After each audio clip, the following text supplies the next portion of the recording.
शाबान की 15वीं रात की आ फजीलत है। इस दिन किस्मत लिखी जाती है, मरन जमन वाले लिखे जाते, कोई पत्ते डिग जाते जिन्हों के झड़ जाते वो मर जाने, कोई उगाते उन्होंने पैदा होना।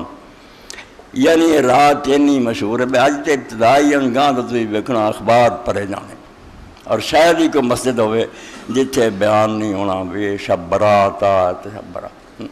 हालांकि रब गवाह वान तकूल अल्लाह मालता बगैर इलम तो गल कहेंगे ना कुरान ने दा जिक्र किया है 30 पारे बिल्कुल लैलत निस्फ़ मिन शाबान शब बरात ना जी किसी रात का जिक्र नहीं। लोगों ने खेचा तानी करके ना तू घसीट के एवं लैलत मुबारक खिंच लिया सूरा दुखान दी कि वह बरकतड़ी रात। हालांकि सारी दुनिया के मुसलमान और माँ जानते हैं भी वो रात जिसे कुरान उतरिया और रमज़ान की एक रात है, शहर और रमज़ान अल्लाह फिर कुरान, और वो रात वही है